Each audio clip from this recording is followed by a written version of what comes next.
안녕하세요. 생생정보 종로구에 물어보세요의 장혜입니다. 지난 3월 일본 대지진으로 인한 피해가 상상을 초월할 정도였는데요. 정말 거대한 자연 앞에 인간이 얼마나 약한지를 알 수 있었습니다. 하지만 이런 자연재해를 슬기롭게 대비하고 극복하는 것, 그게 바로 지혜가 아닐까요? 그래서 오늘은 지진을 대비하는 방법 알아보도록 하겠습니다. 오늘 오후 2시 45분 일본의 미야기현과 이와테현, 후쿠시마현 등 동북부 지역에서 규모 8.8의 강진 발생이 관측됐습니다.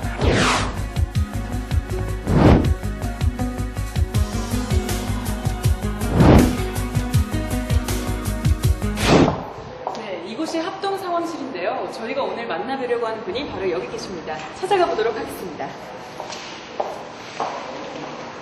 네, 안녕하세요. 안녕하세요. 치수방재과 김범선입니다.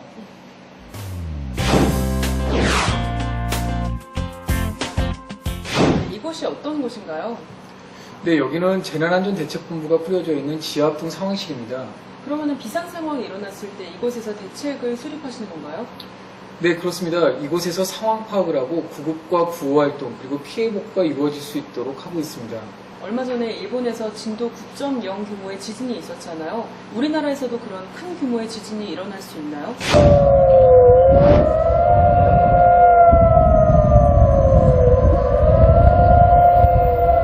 한반도는 판 경계에서 떨어진 유라시아판 내부에 위치해 상대적으로 지진 안전지대로 여겨집니다.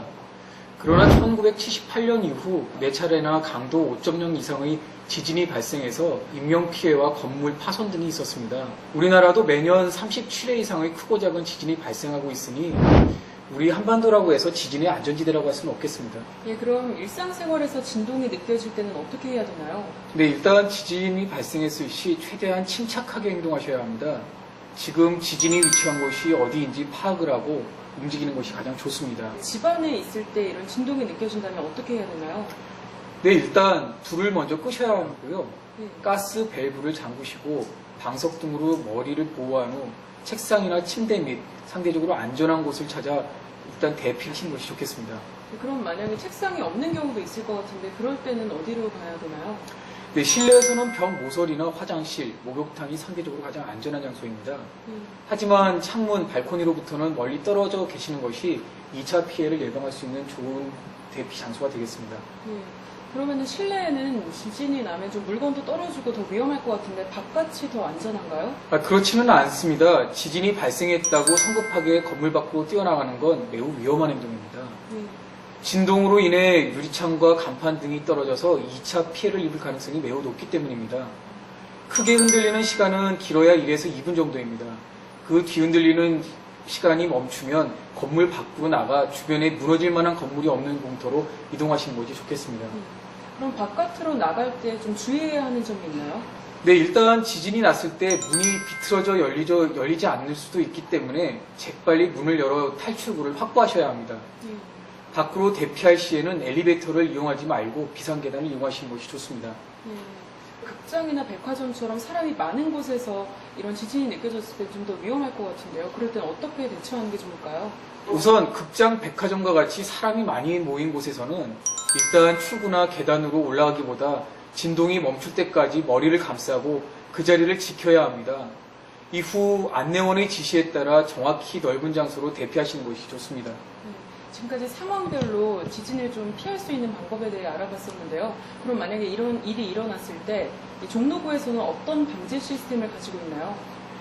네, 저희 종로구는 만약 지진이 발생한다면 즉각적으로 이곳, 지금 지하합동 상황실인데요.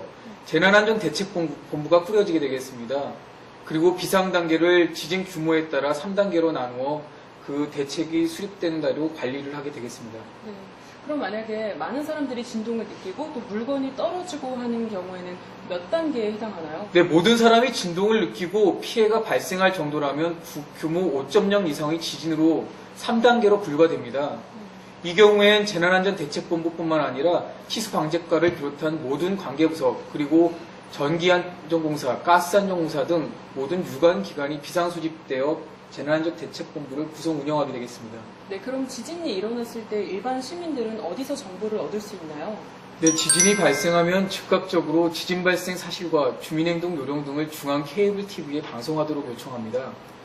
이 경우 독자적인 상황 판단이나 근거 없는 유언비어를 따르기보다 텔레비전이나 라디오에 방송되는 주민행동 요령에 따라 주시길 부탁드리겠습니다. 네, 그럼 방송을 잘 보고 좀 침착하게 대처하는 게 중요하겠네요. 네, 그렇습니다. 지진 발생 시 올바른 정보를 따르고 질서를 지키는 것이 더 큰 피해를 막는 방법입니다. 국민 여러분이 질서를 지키는 동안 재난안전대책본부에서는 신속하게 피해 상황을 파악하고 구조 및 구급활동 등 재빠른 사태 수습을 위해 최선을 다하도록 노력하겠습니다. 네, 그럼 마지막 질문이 있는데요. 그럼 진짜 지진이 났을 때는 종로 구민들이 어디로 대피해야 되고 또 구호 물자는 어디서 받아야 되나요? 실제로 지진이 발생하게 되면은 가장 넓은 공간을 미리 숙지하고 계시다가 넓은 공간으로 대피를 하시는 것이 좋고요. 예. 지진 상황이 지난 다음 이재민 등 피해가 발생하여 각 동별로 지정되어 있는 대피 장소로 이동하시면 이재민 보호 대책에 따라 구호 물자를 지급하게 되겠습니다. 예. 마지막으로 종로 구민들에게 하실 말씀이 있으시다면서요? 지난 3월 진도 9.0 지진의 규모에서도 일본이 피해를 최소화할 수 있었던 것은 모든 국민이 지진 발생 시 대피 요령을 숙지하고 있었고 질서 유지 등 정부 방침에 따랐기 때문입니다. 우리 모두 지진 발생 시 기본 행동 요령을 숙지하고 침착하게 대처해야 하겠습니다. 누구도 피해갈 수 없는 자연재해, 이럴 때일수록 침착한 대비가 필요할 것 같습니다. 네, 오늘 함께해 주셔서 감사합니다.